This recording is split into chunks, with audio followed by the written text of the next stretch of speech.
On file tout de suite à Narbonne où le feu donc est toujours actif mais il ne progresse plus, nous disait Maxime à l'instant. J'accueille tout de suite une habitante de Narbonne. Bonjour Julie Cabalet. Bonjour. Et merci d'être avec nous ce matin sur Sud Radio. Julie, vous êtes dans le quartier du Réveillon. Pour bien situer, c'est au sud de Narbonne sur la route de Perpignan, c'est ça Julie? C'est exactement ça, c'est à la sortie. Ouais. Vous étiez confiné hier, confinement levé ou pas ce matin? Oui, confinement levé depuis hier fin de journée. Confiné pendant combien de temps du coup? Quasiment 24 heures. Quasiment 24 heures. Quasiment 24 heures. Vous avez vu les flammes, Julie, juste devant chez vous. Vous aviez hier d'ailleurs de la cendre sur vos fenêtres. Vous voyez quoi aujourd'hui? Ça brûle toujours devant vous là? Alors pour l'instant, je ne vois plus rien, ni fumée, ni flamme, ni rien. Un petit peu d'odeur de temps en temps, mais Ouais. après sinon, pour l'instant, je vois plus rien. Mhm. Vous avez eu peur hier, Julie? Ouais, j'ai eu très très peur parce que je comprenais pas. On nous disait de rester confinés, mais on voyait clairement des habitants prendre la fuite, donc je savais pas trop quoi faire, si je devais aussi partir de moi-même ou pas. Mais étant donné que j'ai des animaux, je pouvais pas les laisser, donc j'attendais. J'ai pas dormi de la nuit, je restais à l'affût. Je voyais les pompiers et la police tourner de partout, donc j'avoue que j'ai eu un peu peur, surtout que je pouvais clairement voir les flammes de ma fenêtre. Elles étaient toutes proches, ces flammes. Alors, ça me paraissait loin et proche à la fois. C'est très Ouais. bizarre à expliquer.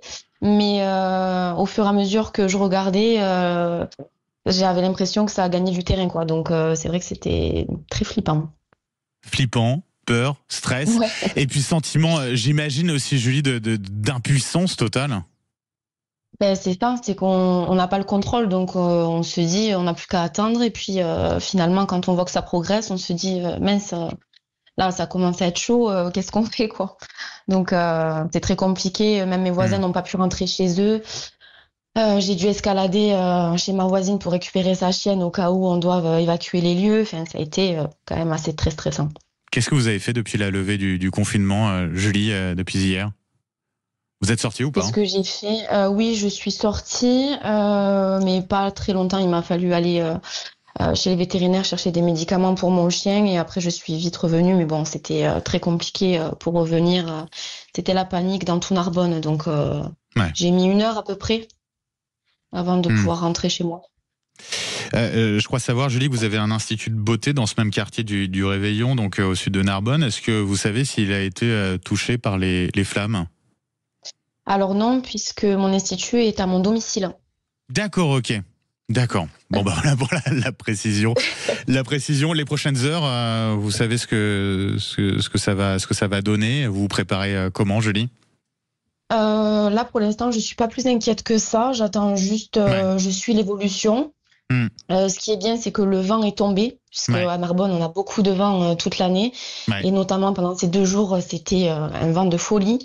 Hmm. Il est tombé hier soir vers 21 heures, donc je me dis que ça limite les dégâts, quoi. Ouais, c'est ce que nous disait notre correspondante Sud Radio, Christine Bouillot, il y a quelques instants. C'est vrai que c'est plutôt rassurant. On reste vigilant, bien évidemment, Bien sûr. mais voilà, c'est quand même assez rassurant tout cela. Julie Cabalet, merci d'avoir été avec nous ce matin sur Avec Sud Radio. plaisir. Prenez soin de vous, Julie. Merci à vous. Merci. Merci beaucoup.